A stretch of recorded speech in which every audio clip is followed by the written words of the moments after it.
भारत के इतिहास में एक ऐसा विवाद है जो सदियों तक चला, जिसने आस्था, राजनीति और कानून को एक दूसरे के सामने लाकर खड़ा कर दिया। आइए आज इसी अयोध्या विवाद की कहानी को समझते हैं, सीधे सुप्रीम कोर्ट के अंतिम फैसले और ऐतिहासिक सबूतों के आधार पर। सोचिए, आखिर कैसे महज 3.25 एकड़ की एक जमीन भारत की सबसे लंबी कानूनी लड़ाई का सेंटर बन गई। ये कहानी लगभग 500 साल पुरानी है, जिसमें आस्था, सियासत और कानून सब एक दूसरे में उलझे हुए हैं। और इस सब के दिल में है अयोध्या का वो जमीन का टुकड़ा। ये है वो जमीन, सरकारी कागजों में प्लॉट नंबर 583। देखने में तो ये एक आम सा प्लॉट है, लेकिन इसका जो इतिहास है ना, वही इस पूरे विवाद को समझने की चाबी है। तो चलिए कहानी को बिल्कुल शुरू से शुरू करते हैं, इस जमीन के प्राचीन इतिहास से, जिसका जिक्र सिर्फ धार्मिक ग्रंथों में नहीं बल्कि कोर्ट के आखिरी फैसले में भी किया गया है। देखिए, ये बातें सिर्फ कहानियां नहीं हैं। इन्हीं की वजह से ये जगह हिंदुओं के लिए आस्था का एक बहुत बड़ा केंद्र बन गई थी। और ये सब आज के विवाद के शुरू होने से सदियों पहले की बात है। लेकिन फिर साल आता है 1528 और यहाँ से इतिहास एक बिल्कुल नया मोड़ लेता है। मुगल बादशाह बाबर के कमांडर मीर बाकी ने ठीक इसी जगह पर एक मस्जिद बनवाई, जिसका नाम पड़ा बाबरी मस्जिद। और बस इसी एक निर्माण ने उस विवाद की नींव डाल दी जो अगली 5 सदियों तक चलने वाला था।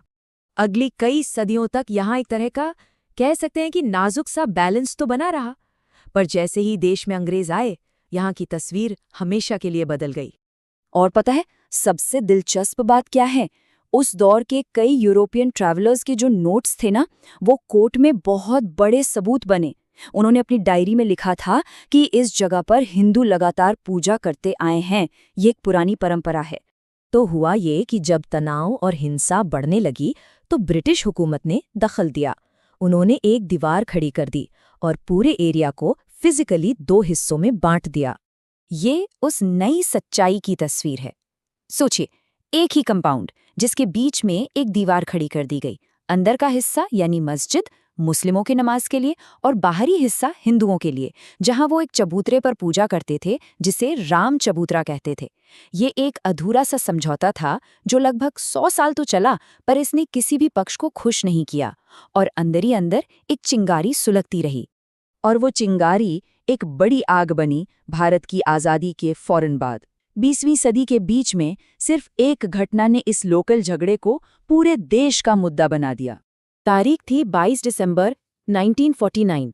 मस्जिद के ठीक बीच वाले गुंबद के नीचे अचानक रहस्यमयी तरीके से रामलला की मूर्तियां प्रकट हो गईं।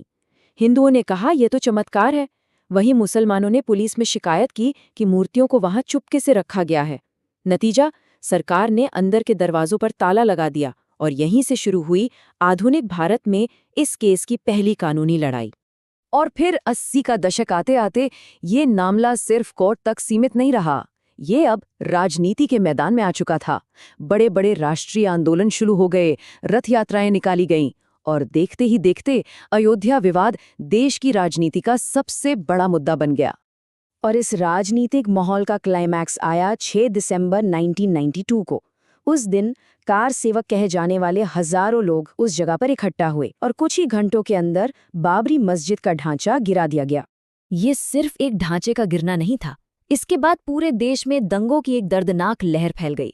अब ये मामला सिर्फ जमीन के मालिकाना हक का नहीं था, बल्कि इसमें एक क्रिमिनल केस भी जुड़ चुका था।